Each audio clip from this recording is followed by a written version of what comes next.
Well, first of all, let's say hi. We hello. are so sorry for taking such a long break. It was well-deserved. It was well-deserved, but also I was dealing with a sickness that would not go away for over a month and a half. So I have good reason for being gone. Just realizing that it's been a few days since I've heard you cough. It has been a few days, yes. Which, that's not something you I have coughed notice. today. Oh. And it's still very wet. Yeah, streak broken. Yeah, but it wasn't like the coughs where I was like constantly just like, ugh, and like couldn't breathe. That was really scary. Those are literal coughing fits. Yeah, those were not fun. But yeah, so sorry for the long break, but also not, because I needed, like, my health is my number one priority. Also, our mental health is our number one priority, and we were going through it for a little bit. Definitely. Yeah. Living in a state that only gets, 3 months of sun is kind of hard. We're in those 3 months right now. We are. But also, like, it's like really weird. It's like the very beginning of the summer for me, when we first start getting sun, I'm like, I don't know why. I just have like the worst depression. And I think it's just because my body is like expelling all of it that I've like, built up over those months of not seeing the sun. So it's like my body doesn't know what to do with it. So then I just get sad. You're going through it's like my default. Cleanse? Yeah, it's like my Depression default. cleanse. Well, no, it's my default is just to be sad. Because that's just how I deal with things, apparently. Which is true, because I cry a lot. But anyways, we're back. In our hiatus, we decided that we're not going to stick to a schedule anymore, because sticking to a schedule made it too stiff and it made it less fun for us. And the whole reason we started this was to spend time with each other, to use our skills as historians. And, with history, you learn how to speak, right? So it was fun for us, and then it started not becoming fun. And that is one of the things we talked about early on in the podcast. Like, if this ever stops being fun and it starts getting in the way of our relationship, we will stop it. And so what we decided to do was take a step back. While I was recovering from this horrendous sickness that wouldn't go away, we decided to kind of rework what this podcast will look like. And so what we have so far, it's going to be like a changing thing. It's always going to change, which I think that's kind of fun. Sure. You don't think so? Well, I mean, like, it depends on how much it changes and what we change and... Well, I mean, like, the schedule. Oh, schedule we can change all the time. Yeah. And, like, what we talk about and all that stuff. Because, I was telling you the other day, I don't want to put myself in a niche, like, and then I'm kind of just stuck in that facet. I don't want to put us in that, because that's a lot. I mean, but like niches are where it's at. Embrace the niche. Okay, listen, honey. Get stuck in a nice knothole and never get out. We can have niches. Be trapped forever. Yeah, see, this is what I don't want to pigeonhole us, okay? Anyways, so what we've decided is that the last time we did a podcast, we did it on the 1968 election. And we loved doing the research for it. We loved getting all of the points together and putting together a cohesive episode. So we really enjoyed that. And I think what we would like to do is we'd like to pivot to more political history. Also maybe talk about politics right now, because we're witnessing a historic moment. As historians, it's really fucking cool to be able to draw parallels of what's going on today and what happened in the past. Thank you for sticking around. Thanks for coming on this journey with us. And going forward, what we want to do is most likely post just 3 times a week. 3 times. Ambitious. We want to post 3 times a month. And also kind of, I don't even want to have like an upload schedule. Like, this whole thing was a passion project. So when I'm feeling passionate and when we're feeling passionate, we'll upload.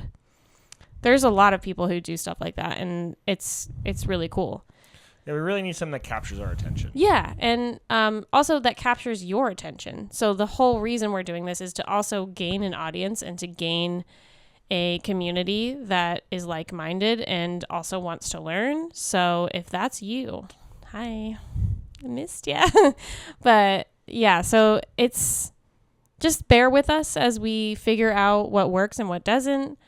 Yeah. Anyways, this episode was also a labor of love.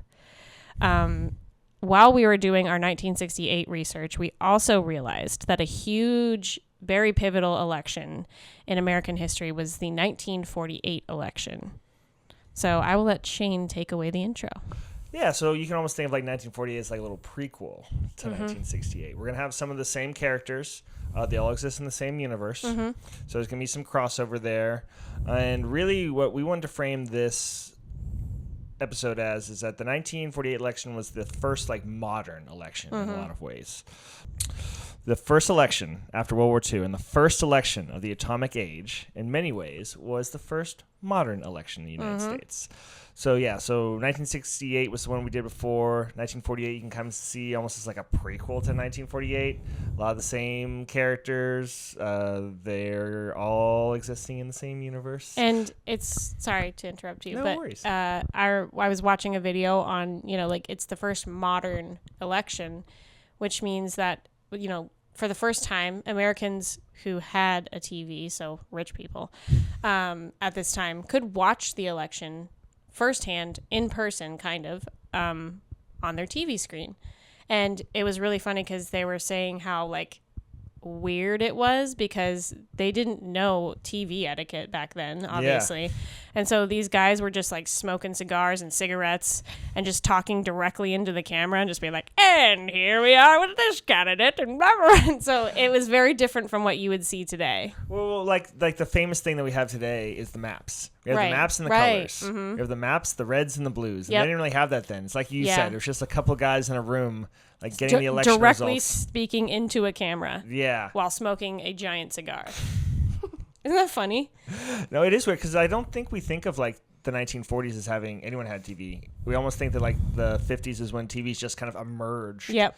But like, yeah, rich people had TVs long before that. Yeah. And so, yeah, they were able to watch the results come in live from their TV. Right. And yeah, so that's kind of one of the reasons why you think of this as the first modern election, because TV and elections are so synced now. Yes. Like I think and now we have social media in the mix. Right. So like that's just another layer, another kind of form of media on top of the burgeoning TV media that was happening when the election was going on. So like 1968, I feel like that one captured more the vibes of today.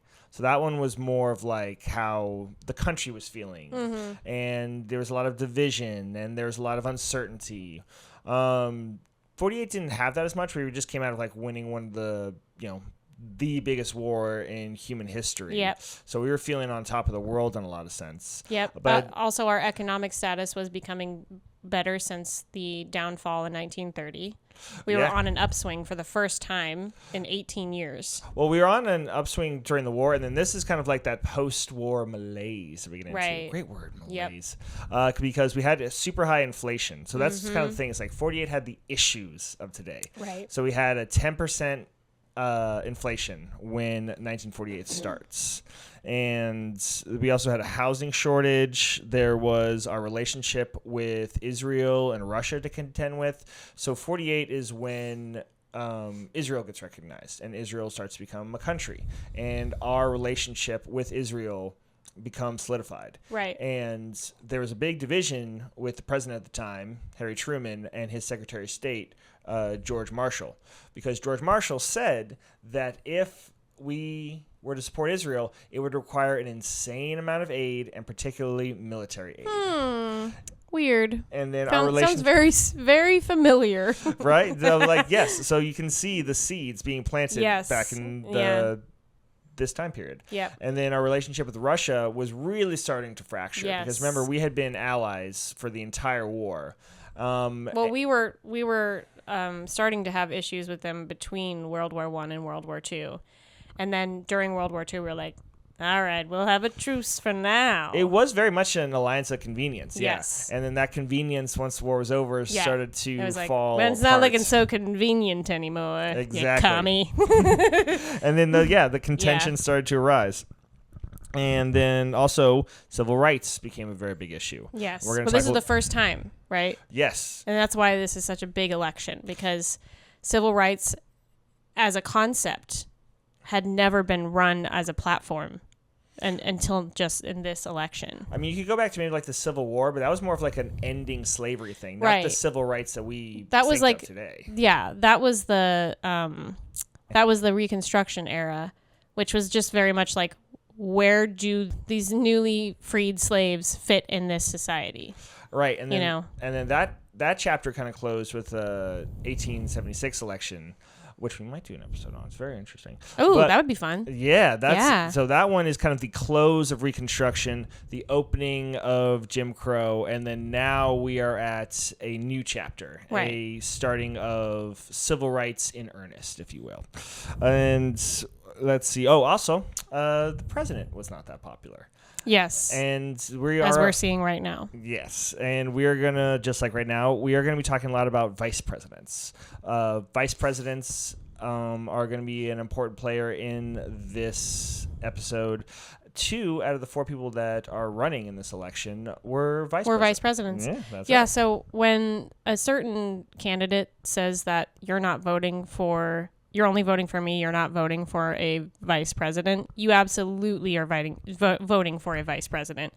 Because in the unlikely scenario that something happens to the sitting president, that vice president takes over. I think that's and as we've seen, Biden was a vice president and now he is president. So you are absolutely voting for that vice president as well. You have to look at what they stand for and their past and all they stood for in the past. I think that's something like we're not used to anymore. No. Because it hasn't happened in 50 years since Nixon took over. Since Ford took over for Nixon.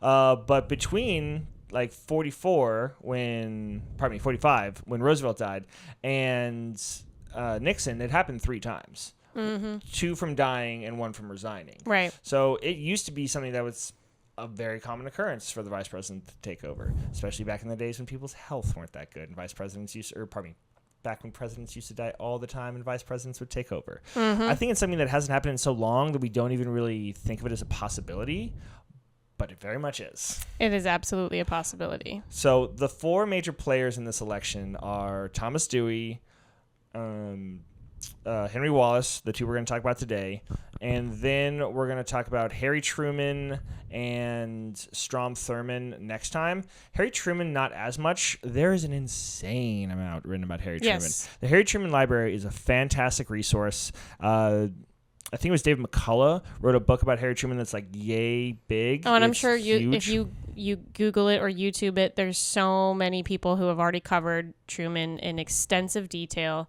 So we're just going to touch on Truman. And what we also want to let you know is that this episode is going to be a 2-parter. So this episode is going to deal with the lighter stuff. So more of the political aspects of it and like why it's such a big election. The second one, we're going to hit on like civil rights and what's going on in the country. So it's going to be a heavy episode. Right. But it's going to be very incumbent of what is going on in America at this time and what these people are fighting for. So Harry Truman, if you want to look that up, go ahead and do that on your own. I call him every kiss-ass's favorite president because everybody who's running for president says they like Harry Truman. Doesn't matter if they're Republican or Democrat. They love Harry Truman. I think he just appeals to everybody in a certain way. He's almost like the Princess Bride of presidents. That's funny. Everybody has something about him that they like. So we're going to talk about Thomas Dewey now. The thing is that people, I feel like, don't know a lot about Thomas Dewey, and they really should. He's a very interesting candidate for president. The only thing that I think people know about him, spoiler alert, he loses. And he was a big favorite. So a lot of newspapers had already printed that he was going to win, and there's a famous picture of Truman holding up a newspaper I think it was Chicago Tribune. He's holding it up and it says, Dewey defeats Truman. And everyone gets a big laugh. Wow. Yeah, there's a whole thing about how big of that upset that was. But Dewey was a favorite, and he was a favorite for a reason. So Dewey was the first person born in the 20th century to run for president. He was born in 1902, and he was also the last candidate until J.D. Vance just now to be on a ticket for president. He had a sweet little 1930s, 1940s kind of mustache. Very stylish man. Yeah, so we haven't had a candidate with facial hair since 1948. Since 1948. That's crazy. We just had that broken. A bunch of clean-shaven dudes from now until then. And he was born in Michigan, which is very much a Republican hub for a long time. And then he went to Columbia Law. He graduated from Columbia Law, and he was super successful. He was a dynamo. So by his 30s, he was already an assistant U.S. Dynamo. No, anytime you say dynamo, I just think about Dynamo and the Wreck-It Dynamics? Ralph. And it's like, dynamite gal. You're a dynamite gal. Well, Dewey was a dynamite attorney. What does he say? Like, she was programmed with the most tragic backstory. Oh my God. Sorry, anytime you say dynamo, dynamite, anything like that, I think about dynamite gal. Oh, understandable. That's hilarious. That was a hilarious scene. So good. Sorry, go ahead. Well, he was assistant to the U.S. District Attorney for the Southern District of New York. And then he became the attorney for the Southern District of New York.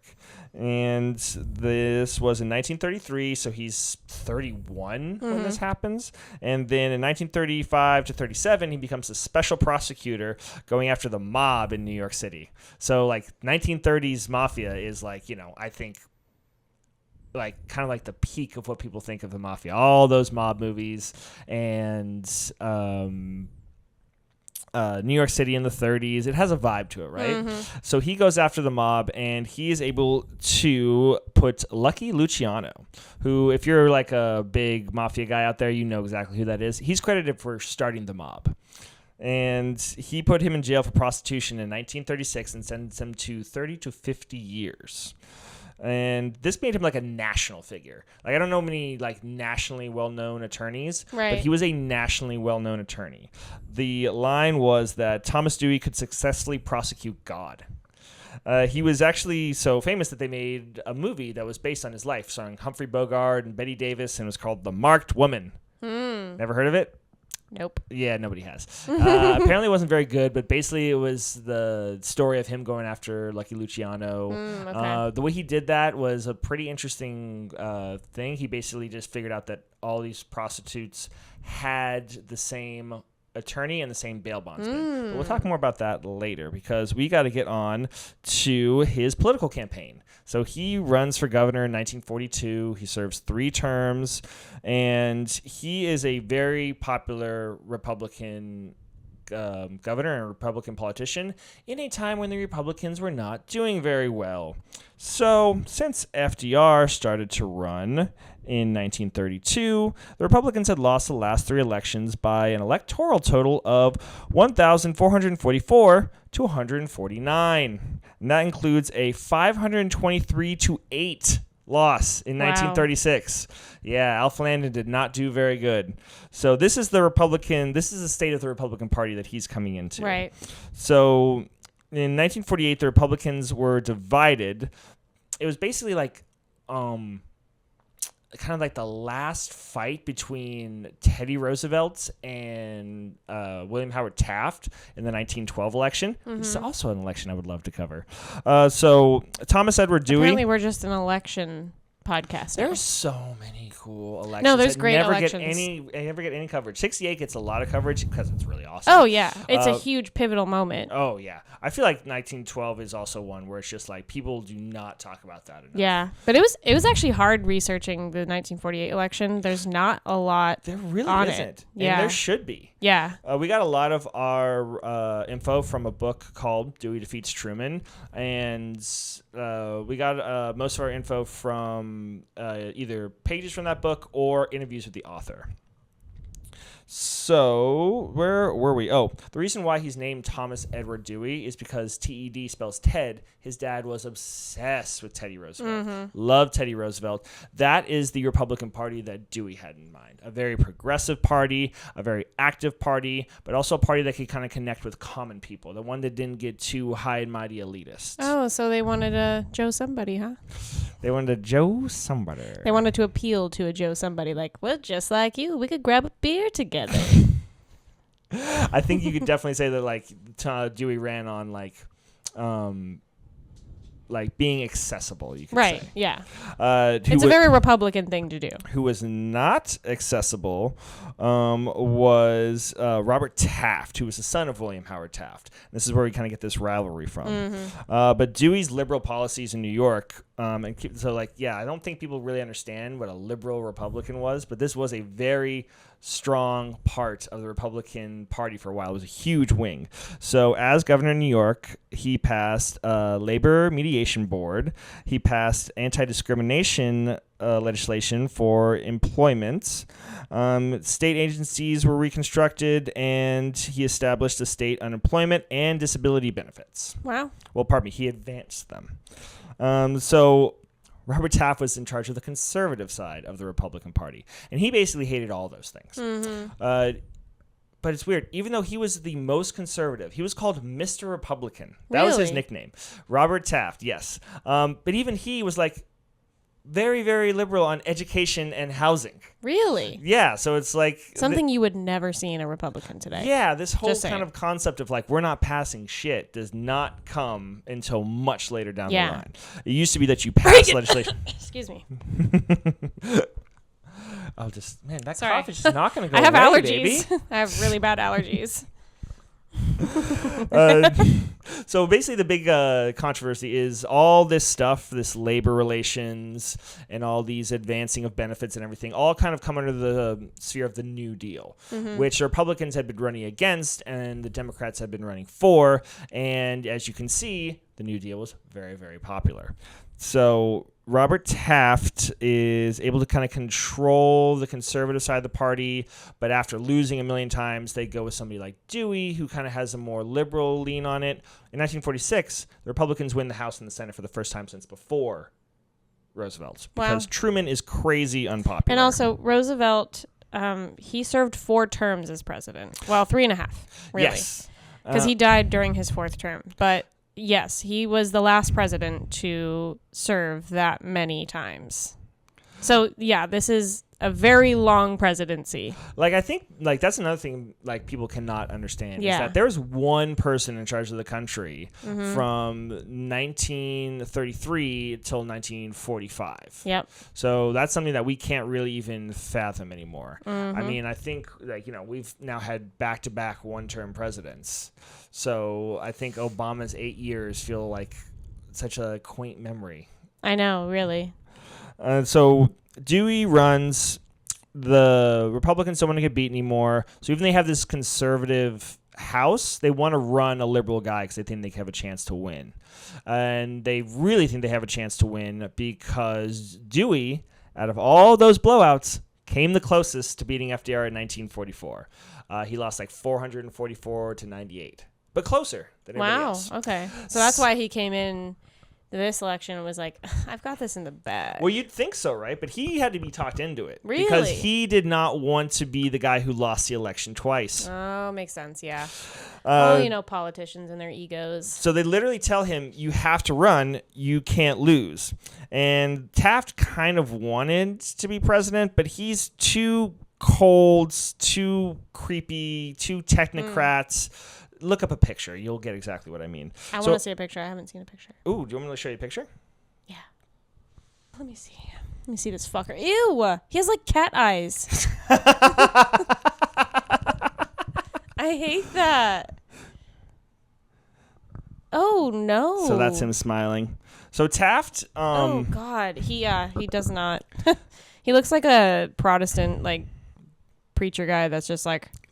You can't have anything with spice. So no spice in your life. And then, so Taft didn't just have the majority because of the Republicans, he also appealed to conservative Southern Democrats. So that advantage gave him basically a supermajority. He got some acts passed, like the Taft-Hartley Act. And obviously, he was one of the co-sponsors of that. His name's in the bill. And that's like a very infamous anti-labor bill. It was like kind of the first bill that started the end of organized labor being a political force in this country. But his only real rival in the Republican primary was Harold Stassen, who was also kind of like a liberal. And interestingly enough, they had the first broadcast radio debate. And it was in the Oregon primary, and it was just one question, and that's, should communism be outlawed? And Dewey wins because he has a very great line where he goes, "You can't shoot an idea." And so this kind of like shows that he's got those kind of like moderate chops, right? He's got a wide appeal. And so he is up big in the polls. Right. Only 15% of the newspapers had Truman winning. There were predictions that he was going to get 300 plus electoral votes. And remember, the Republicans hadn't broken 100 electoral votes since 1928. So everyone was on the Dewey bandwagon. There's a joke that he and Harry Truman kind of met during the campaign for like a lunch or something like that. And Truman told him, when you get to the White House, make sure to fix the plumbing. Really?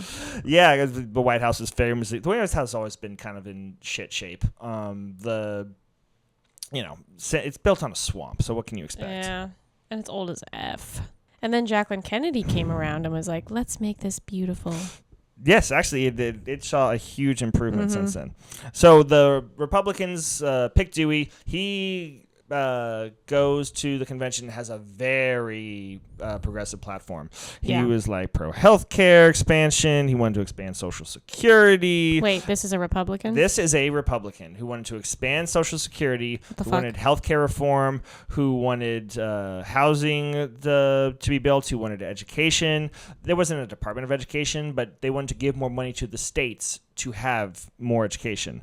And this is a very, very progressive platform. Absolutely. One that we will not really, one that's going to be short-lived, let's say. And the Congress that Taft is in charge of is nicknamed the Do-Nothing Congress by Truman, because even though they pass some legislation like Taft-Hartley, they're mostly known for not getting anything Truman wants done. Right. They are just stonewallers. They're just not getting anything done. So when Dewey when Dewey has this very big, very progressive, very broad platform, Truman is watching on TV, and he sees this, and when it's time for his convention, he calls Congress back to try to pass exactly what Dewey had just said. And of course, Robert Taft was like, absolutely not. I'm not doing any of those things. So this is a big embarrassment for Thomas Dewey. So this is kind of like what we're going to talk about, that like, why did Dewey lose? Why did he lose? Well, there's a few things. One of that was this attack, this Do-Nothing Congress attack. And kind of everything that was working for Dewey in the beginning kind of starts to work against him. So he has that kind of big line against Harold Stassen, where he's like, he can't shoot an idea. And that seems like a very moderate idea on communism that people can get behind. But interestingly enough, that 46 Congress is still there when 1948 comes around, and they are investigating a guy named Alger Hiss, who is like a liberal wonderkin. Like, this guy was everywhere. He was one of the founders of the UN. He was Oliver Wendell Holmes's like protege. He is big time in the Democratic Party. And junior senator, was he senator?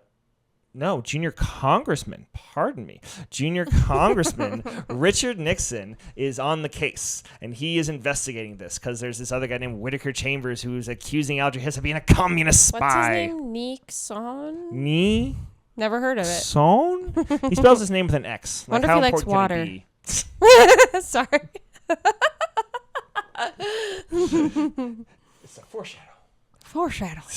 So this all involves, this all devolves into a case called the Pumpkin Papers, which also might be a really cool episode. I love the way that they like title things, like it used to be way more creative, I feel. I'm sure it still is. But it's just like the Pumpkin Papers. Like that sounds kind of cute. It's and, like, adorable, right? Right? The precursors to MK Ultra were like Operation Paperclip and Operation what was it, like Midnight something, where they were using sex workers to drug unwitting people with LSD. Hilarious. See, the cuter the name, the more horrible the program that's going on. That's what we learned from that. Well, it's just like Operation Paperclip. How boring! I don't want to look into that. But really, what they're doing is not great. The other thing is that Dewey didn't really like campaigning that much. Keep in mind, this is the second time he was doing it, and also he was kind of a dry, boring speaker. Also, he was ahead by so much that even though he had this liberal platform, they didn't want him to get into specifics. All his campaign advisors were like, just talk broadly. Just talk about how, we're moving to the future. Because that was kind of their big thing, was that the Democrats, they're the past. They've had the last 12 years. Right. Or no, it was even longer if you could include Truman. But they've had their time. We're the future. And he has these really broad, simplistic talking points. One of them is, the future is ahead of us. Way to go, Dewey. Yeah, good for you, bud. Groundbreaking. Wow. So that kind of stuff, Gold star. that kind of stuff, is great in the beginning, but after a while, people kind of want to know, what exactly. What does that mean? Yeah, what exactly are you talking about? So we know there's a future, but what does that look like? So he was kind of short on the details. So really, it's like your policies are identical to Truman. Why would I vote for him, who's already the president, over you? Also, things kind of start to turn against Dewey in terms of the way the country's going. So inflation 10% in January, crushing. Wow, that's crazy. Crushing inflation. So the highest it got in the era we are now, this kind of post-pandemic era, is 9%. Okay. So this was at 10% in 1948. Hey, so we still have aspirations. We still have a ways to go. Yeah. The future is ahead of us. I wonder if we make people uncomfortable with how often we laugh and how long we laugh for. If this election so far has taught us anything, is don't be embarrassed of your laugh. Embrace that shit. Embrace your laugh. Absolutely. So sorry. Before we go to inflation, we're talking about the Pumpkin Papers. The Pumpkin Papers were big news. Everybody was watching this. Everyone was following this story, and it really turns people against communism. People start to think oh my God, there's communists everywhere. So he couldn't really keep this moderate stance going forward. And then inflation goes from 10% in January, crushing inflation, to 4.8% by November. So it's cut almost in half. So people aren't really feeling that kind of malaise, that kind of economic insecurity that they were before. They're starting to kind of have better lives. And then also there's things like the Berlin airlift, which is also another story that would be a great episode. And what this is that basically Soviets, they blockade Berlin, and we fly in planes to keep Berlin alive, because Berlin is randomly in the middle of Eastern Germany, but it's controlled by the west half of it. So we fly planes in to keep Berlin from starving to death, and this captures the nation's attention too. So everybody is just starting to get this good vibes from Truman. And also Truman goes on this huge whistle-stop tour. He goes all around, and he's giving all these speeches. Sometimes he shows up at 4 o'clock in the morning and does them in his pajamas. Really? So he just got energy. He is this big energy, and Dewey cannot keep up. Dewey's a very dry speaker. He wants to be doing things. He either wants to be a prosecutor, he wants to be a governor, he wants to be at work. Campaigning is not really his thing. So he's losing all this momentum. Schmoozy for him.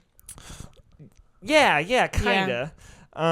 Yeah. I think that's that was never really his favorite thing to do. Which sucks, because that's what it's about. Kind of, You right? have to be good at campaigning. Yeah, so it's kind of like this guy who was just really good at, his job, can't get a better job because he's not good at being kind of a politician. Right. The thing that really cost Dewey is his failure to capture black votes. Okay. So Dewey had the best civil rights record for governor by 1948 in terms of legislation passed. He had always been kind of very more progressive on civil rights. So back when he was prosecuting Lucky Luciano, his assistant in that case was Eunice Carter. And she was really the one that kind of noticed this pattern with these prostitutes coming in and having the same lawyer and the same bail bondsman, and she makes the connection, and she kind of works with Dewey to put together a case to prosecute Lucky Luciano. And she has a very interesting history and would also be a fantastic I would episode. love to do that. And you know who had the best resource on her and a lot of great stuff on Thomas Dewey was the Mob Museum. No the way. Mob Museum in Las Vegas. They have a .org and they have a wealth of information on there. And this is one of the first places I've heard about her. I did a lot of research on Thomas Dewey, and he gets all the credit mostly Of course, for this Lucky. all men do. Right. In history. He gets all this credit for this Lucky Luciano case. And the Mob Museum is the only place where I see Eunice Carter's name even mentioned. And then she has an entire breakdown and biography on there. Wow. So credit to the Mob Museum. Yeah, Great right? research. So he should be able to get the black vote. He has a very good record, but he really just doesn't try almost. He's more wishy-washy on civil rights in person. So like he kind of drags his feet a little bit about getting that anti-discrimination in employment passed. He kind of talked a big game in 1942 but doesn't deliver as much. And also it's almost like he's he has this great civil rights record by default because no other state is really moving on this. Right. So he should still be able to, in a campaign where civil rights is the first, this is the first big election where civil rights is an issue. He has his amazing civil rights record. It should be a slam dunk that he can get black voters in places like California, New York, Ohio, Michigan, Right. Illinois, all these places, and it just never materializes. He never tries to actually make the connection to people of why they should vote for him. So obviously all he's left is this kind of nebulous blah that people can't really get behind. Yeah. Like what is he about? Right. And nobody can really figure that out. He's Aaron Burr. Yeah, a little bit, right? Yeah. He's got a little bit of the thing where if people don't know who you are, why would I vote for you? Exactly. How can I trust that you have my best interest at heart? Yeah, exactly. Yeah. And so I think people, as the campaign kind of goes on, people start to feel that more and more. Their lives are getting better, and Truman is just a much better campaigner. So Dewey blows this huge lead, and everyone is shocked.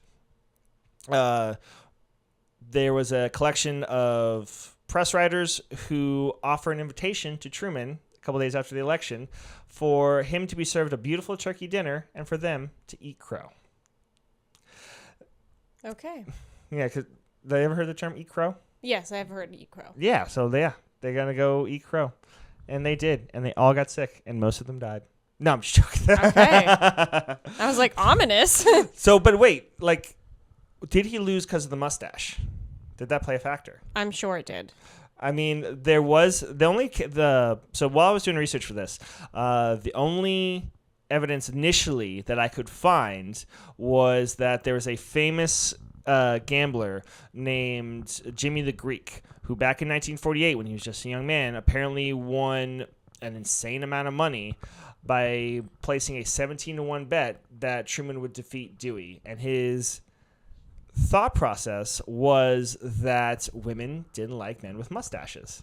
And at first I was like, this isn't really anything to go on. But then, right before we start this, I found a Saturday Evening Post article from 2016 that was had more information on why that might have been true. So if you want to see an episode on how Thomas Dewey may have lost the 1948 election because of his mustache, which of course would be something very personal to me, I'm sure. let us know. You almost lost a potential wife due to a mustache. The mustache was a huge contention in the beginning of our relationship. The mustache was? Yeah, we had conversations about it. I thought it was just like my attempt at a goatee. It absolutely was. You looked like a billy goat. I remember that. I was like, brother, it's not working.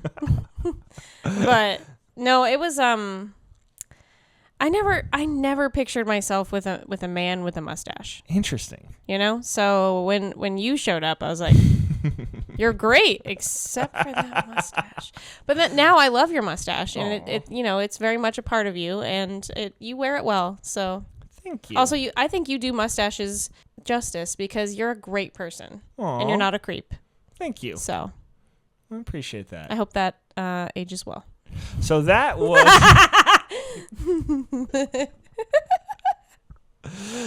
So that was liberal Republican Thomas Dewey. Liberal Republican. Oh, and then I almost forgot. Thomas Dewey's running mate in this is a guy named Earl Warren. And see, this is kind of one of the reasons why it's very important to pick someone good for your vice president. It can make or break you. We are going to talk more about civil rights next week. Yeah. And we are going to talk about kind of the lead up to like Brown versus Board of Education, which is something that we all kind of know from school. It's kind of our first introduction to civil rights. Yep. We're going to talk more about how civil rights goes. It's also your first introduction to the Supreme Court.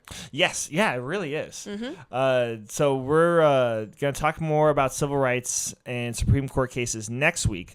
But just know that Earl Warren, who was the governor of California, and remember, this is what happens when you pick a vice president to try to win you a state. It doesn't work because Dewey lost California, even though Earl Warren was a very popular governor of California. He started the UC system. So that amazing California university system that we know is thanks to Earl Warren. So Earl Warren gets a big popularity boost from running with Dewey. And when 1954 comes around and they need a new Supreme Court justice, suddenly Eisenhower, on his third pick, decides to pick Earl Warren. Earl Warren is credited with overturning Plessy versus Ferguson and making it so that Brown versus Board of Education was a 9-0 vote and became the law of the land.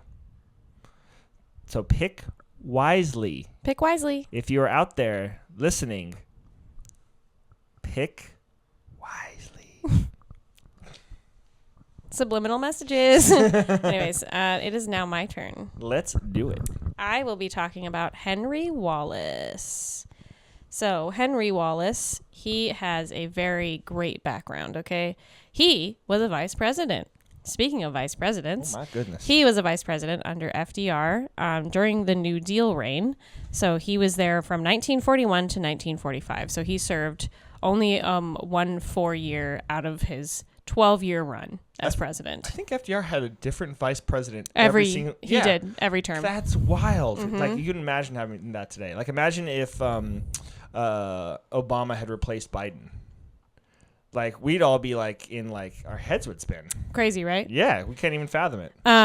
Yeah, I guess back then it wasn't like a thing where it's like, oh well, you're vice president, so it's secure. If you get 8 years, you're there for 8 years. Yeah. Nowadays it's kind of that way. At least it's been that way since we were growing up. As long as I can remember. As long like, I think after that, you don't really see like changing of vice presidents really. I don't think so. No. Yeah. Anyways, so there's that. And then before he served as vice president, he served as the Secretary of Agriculture for the first term of his presidency. He made I think his dad was that, and he made synthetic yes, corn too. His dad was, yeah. Synthetic corn? Yeah. Or hybrid corn, I think it was. Huh. That just... I know, it sounds awful. It sounds disgusting, right? Yeah, I think it did a good job like feeding people though. Oh, well that's good. Yeah, but I mean like... At what cost? At what cost? At what? Synthetic God. Because fucking corn is so good. Anyways. It's so he was actually considered to be one of the most progressive vice presidents in the United States. So progressive, in fact, that Eleanor Roosevelt was a big supporter, who was a very liberal person. Okay. She was the one who kind of pushed FDR to even think about civil rights and pushing that kind of legislation during his presidency, and also women's rights. We'll talk more about like that next week, but yeah, FDR kind of used her as a way of like signaling that he was more progressive on civil rights, maybe than he even kind of was. Yeah, and also women's rights. You can't forget about the women's rights. So Eleanor Roosevelt was a huge supporter of Wallace because of his progressive stances. He was the most outspoken anti-fascist in the New Deal coalition in the 30s. He caused a rebound in the U.S. agriculture economy, and farmers were actually very progressive back then because of the pro-labor movements in the Democratic Party. The party bosses in the 30s and the early 40s were skeptical of him because he was a Republican until he changed his affiliation in the late 30s, so they saw him as kind of wishy-washy, while also viewing him as too radical, so too far to the left. Wallace is the last of the New Deal progressives to survive until 1946. Truman comes in and purges these New Deal progressives from the party as they are seen as too far to the left towards socialism. And as we know, in this time period, socialism is a very dirty word. It's so stinky and dirty. And we're kind of in contention with Russia and dirty socialists and nasty socialists. It's like such a weird deal that like in like 1943, if you were like for the Soviet Union, you know, killing the Nazis, you're like, yeah, you're a proud American. And then in 1946, it's like, why would you root for the Soviets? It's like, yeah. We were all on the same side, I thought. So one of the things that Wallace believed was that America's fascists were those who believed that Wall Street comes first and the American people come second. And I was like, mic drop. Because I also believe that's what fascism is in today's language. Well, it's crazy. Like, you know, the Great Depression happens, and then that's kind of the attitude that becomes popular. And that's an attitude that sticks with people for a while. But you and I, we grew up in 2008 when something very similar happened, and everyone was just like, well, that sure did suck, and then just moved on with their lives and learned no lessons. Because why would people learn a lesson? Yeah, seriously. It's too hard. Why would someone take things to heart? He was opposed to British and French colonialism, same, and he was hated by both British and French people because they're like, "How dare you?" and they're like, "No porridge for you." Sorry, British people. One thing I have learned throughout history is that you can tell a lot by... what have I done? Sorry. One thing I have learned studying history is that you can tell a lot about someone based on who hates them. And if certain really awful people hate you, that usually means you're doing a good job. He was the leading spokesperson for civil rights and women's rights. I mean, obviously, because Eleanor Roosevelt was like, hello. And actually, they said that his stances would actually be seen as more left even than Bernie Sanders in today's terms, which is crazy to me. Yeah. Because like Bernie Sanders is seen as super fucking like radical, radical left wing. And if he's more far left, that's crazy to me. I mean, especially for back in 1948. Like FDR's administration, like if he had lived, would have been like his idea for a post-war world would like blow your mind. Like it's like I don't think people understand that as much, like how like in the today's political spectrum left like regular society was. Yeah. Mm-hmm. Yeah, like the one I was thinking about with FDR is the Workers' Bill of Rights that he was going to try to put into place, and then died. It died with him. Just kidding. Wallace was actually the second most popular man in America besides FDR, with 65% of people saying they wanted him as vice president and 2% saying they wanted Truman in the 1944 election. So I'm going to do a little bit of the 1944 election to tell a little story. Tell the background. So yeah, I'm going to talk about the 1944 election because this was during FDR's run, as we've previously mentioned. Wallace, so he was his second vice president, and he wanted to stay vice president. And like everyone was saying, 65% of people said they wanted him as vice president. They liked him. They liked his policies. Crazy. And they wanted to see more of what he could do. So the Democratic Party is not having it, okay? And so in the election of 1944, people are kind of coming together and they're trying to figure out how the fuck to get this guy out of there. Okay. So I'm going to tell you exactly how it happens. And I think it's just like a nice lore story for our guy Wallace. I get you. So when polled again for who should be the person to replace FDR, the number one choice was Wallace. Remember that. Okay. FDR wanted him as well. Because, you know, he's like, happy wife, happy life. Okay. And I do agree. So he wanted him for a second vice president term because of how anti-fascist and aggressive he was on racism. But the party dumped him for a seemingly more conservative Truman. In the 1944 election, Edwin Pauley, the party treasurer, ran what was to be called Pauley's coup, along with Bob Hannigan, the Democratic Party chair, knowing that FDR's health was most likely going to fail him in his fourth and final term. So this was a huge election because they're like, we know the president is not going to make it, but he's somehow still going to become president, even though the American people also know that he's most likely not going to make it for a fourth term. So the vice president in this election is so important because whoever the vice president is going to take over, and their policies are going to be coming into the mainstream. So they were determined to find a vice president who would have corporate Democrats in their best interest. And that person was Truman. It wasn't Wallace? Wasn't Wallace. You no. don't say. No. Because he fought against that shit, okay? And also a foe of the British is also a foe to the Democrats. Just kidding, I don't know. So what they did was they stacked the convention, the DNC, that year with anti-Wallace delegates. And so the night the DNC starts, July 20th, Wallace makes this the seconding speech for Roosevelt. After the speech, there was a spontaneous demonstration on the floor that lasts about an hour. And it's just a bunch of these white Democratic dudes that are just like, that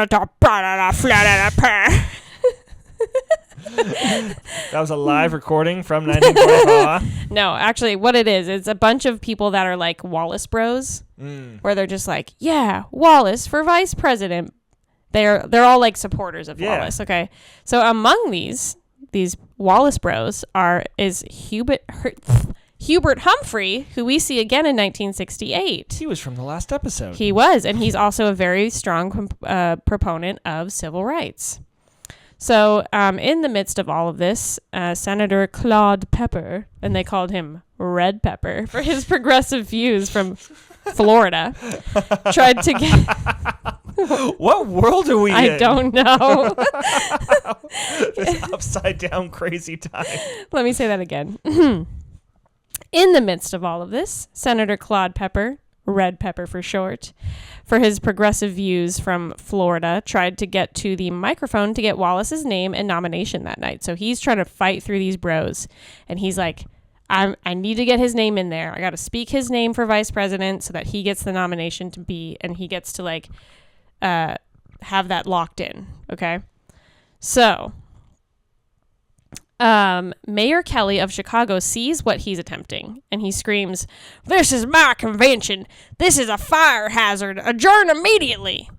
So Senator Sam Jackson is chairing it and had orders to not allow Wallace to get the nomination. So he adjourns the convention against the majority, who did not want to. There's conjecture on if he had been nominated as opposed to Truman, there would likely have been no atomic bombings in World War II and no Cold War. And also, I just want to have a little fun fact. The same exact thing happened to Bernie Sanders in 2016 election. That's right. If you look that up, it's still there. Where there was actual calls. Bernie Bros. Yeah, there's Bernie Bros who were calling, and then they would do a roll call, which is that used to be the way they did it. They would actually just call the roll at the convention, and that's who won. So this whole craziness was over who got to be vice president. Yeah, and so basically he loses to Truman. Truman becomes the vice president, ultimately becoming the president, and then running for his first term after that, and winning. So the 1948 election for Wallace, he runs for president in 48, wins 0 states. Poor buddy. Okay. I think he gets 1 million votes, but no states. Yeah. So he runs on the saying that Harry Truman and our government are going to lead us into war with the Soviets, and he's very right. People are very scared that the end of the human race could happen because of the building tension with Russia. Wallace believes that he can save the human race. Okay, he's got a savior complex a little bit, all right? He's getting a little bit too comfy there. I will say, out of all the politicians that had a reaction to the atomic bomb and the tests, his was the only one that I think was actually rational, which was we need to stop this, and stop it immediately. Because obviously this will cause the end of all humanity. Right. And so everyone else is how dare he think that? Yeah. So, in 1947, letters from Wallace to Russian mystic Nicholas Roerich. Sorry, I butchered that. Were revealed by conservative columnist Westbrook Pegler. These names are made up, right? We haven't even gotten to the really crazy ones, the southern ones. Those ones are out there. So Westbrook Pegler, the conservative columnist, is known as the godfather of right-wing populism. Fun. Mm-hmm. He did not help his popularity amongst an increasingly religious anti-Russian populace. Okay, so him being too close with Russians is not making the American people feel very comfy with that. Okay, and more and more people. There was a boom of religious fervor after the war, because I think people had been exposed to all these horrible things, and they were kind of looking for a purpose and a meaning. Mm-hmm. So him being kind of like a new age kind of mystic did not appeal well to people. Right. And then Pegler is an absolutely horrible human being. We're going to get to some horrible human beings, but he's up there. Particularly his, opposing anti-lynching laws.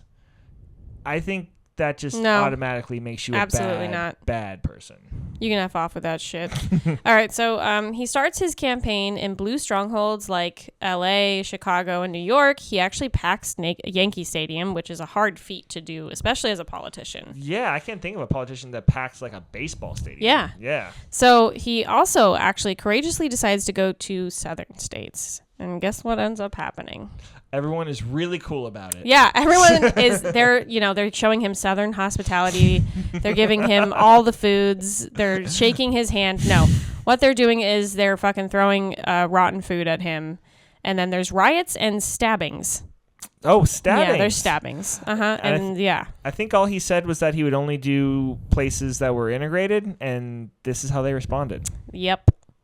So all 4 candidates ran on saving the soul of the government, believing that it was at stake. The election could be watched on TV for the first time in history, like we mentioned, though most Americans, like we also mentioned, did not own anyone. So, and then, like I said, announcers were speaking into mics, looking into the camera, and smoking cigarettes. So it was very unhinged. Yeah, that sounds unnerving. It sounds weird. Yeah. Imagine just turning on your TV and it's black and white and it's some dude, most likely with a mustache. Let's be real here. And he's just chain smoking cigarettes and telling you directly into the camera, All right, and here we go. Wallace is on the floor, and oh no, Truman's coming in. I mean, and like, what was the ratio back then? Because the TVs were so small, it was like 2x2. So like the faces. No, right yeah, there. they're probably like right. Okay, so we're gonna end with the DNC. The DNC was July 12th through the 14th in Philadelphia, which is. I always think of Philadelphia as like, where the Constitution was signed and like Liberty Hall and the Liberty Bell, which is a fake, by the way. But it sits on a throne of lies. It sits on a throne of lies. Okay, so I'm gonna have like one aside really fast. When I was in high school, I read this really cool book called One Night Stands with American History, and it was like all about like. No, I read that one, but the other one I read was Lies My Teacher Told Me. Oh, that's a good one. And it's all about like the lies that are like the most popular lies that we're all taught in school, and then we're just taught to like believe what our teachers tell us because our teachers wouldn't lie to us, right? Mm-hmm. So anyways, the Liberty Bell was not really the Liberty Bell. And like that whole story about it like ringing on July 4th, 1776. And then it cracks because, oh my God, it's a monumental moment. It had so much burst of freedom. It's not real, guys. It's a falsehood. And also, that's not even the real bell, by the way, that hung in that church. So I told my mother this because I was like, bro, this is crazy. And that summer, we were going to see my family in the East Coast, like we did every summer. And we happened to be in Philadelphia looking at the Liberty Bell. And my mother decides to take it upon herself to scream at everyone, "This is a lie! This is a lie!" And I'm just like, Mom! I'm never telling you anything ever again. So yeah, that's my quick aside. So funny. All right, so back to the fun DNC. Well, one thing though, what did the people at the Liberty Bell, like, what did they do? What did the people at the Liberty Bell? Oh, they kind of just were like, okay, weirdo, crazy lady. God, and I was like, Mom, please. And she's like, no, people need to know. And I'm like, geez, stop. I thought they'd be like, get her. And then like, we got a bellist. She knows too much. She hears too much. Get it? Because it's a bell.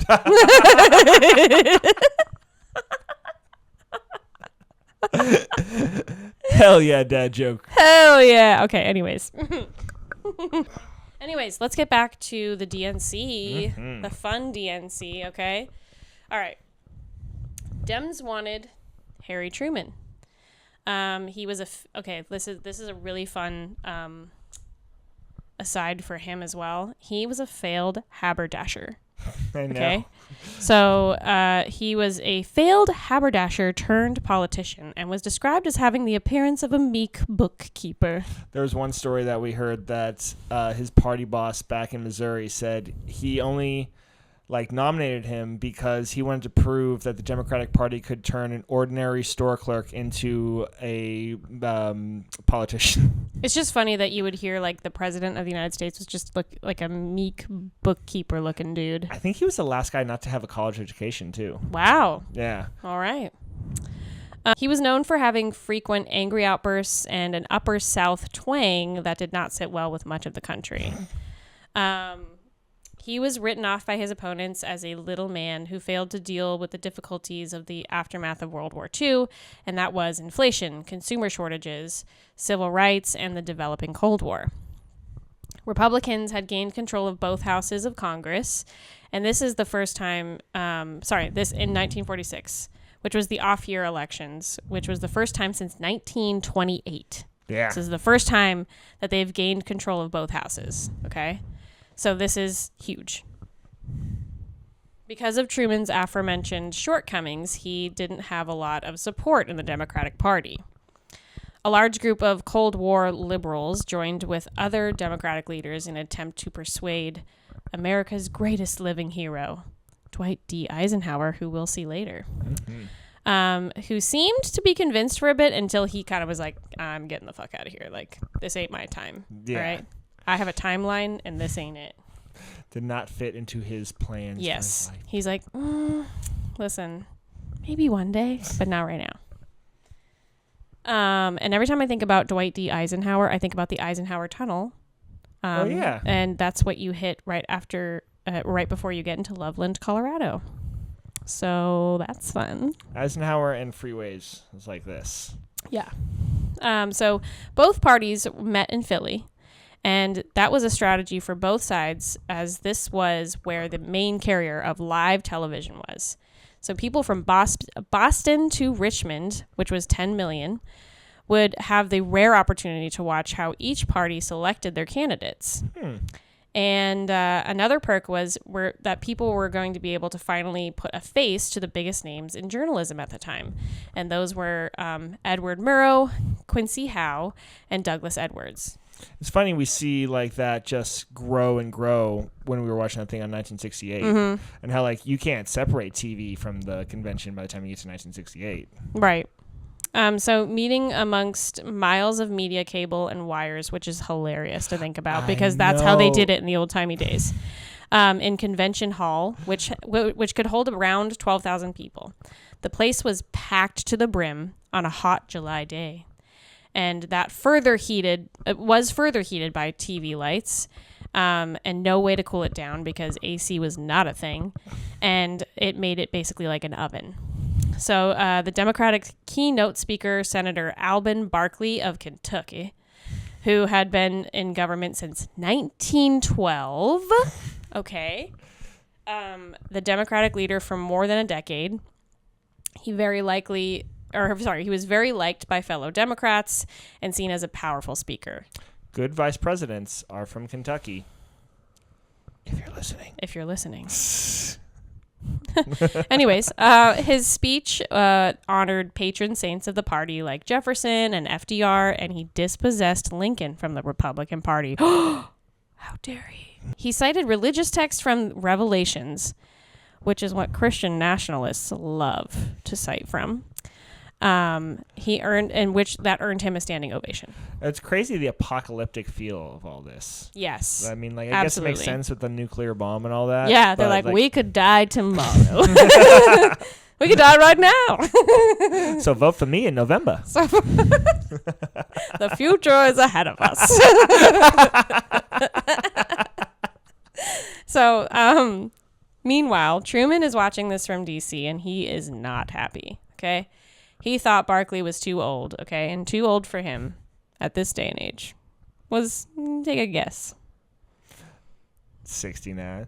Oh, my God. That would be hilarious. No, 70. Oh, very close. Which is 6 years his senior, okay? That's funny because we were talking about like Dewey later in life turns down a Supreme Court nomination because he thought he was too old, and that was at 66. If only that would have stuck around. I know. Anyways, different times. What he actually wanted was a young, enthusiastic, aggressively liberal vice president. Wallace. So he had him. He previously offered the position to William Douglas, a South Carolina justice who declined. So backed into a corner, Truman was forced to run with Barkley. Okay. By this time, the full emergence of the modern Democratic Party had begun.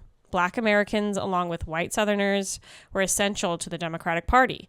This was the first party to explicitly cite equal rights as their platform. Okay, this is historic. Truman, at first, was prepared to accept another broad-term document. But liberals, led by the ADA, Americans for Democratic Action, were committing the party to 4 stances in this president's civil rights program.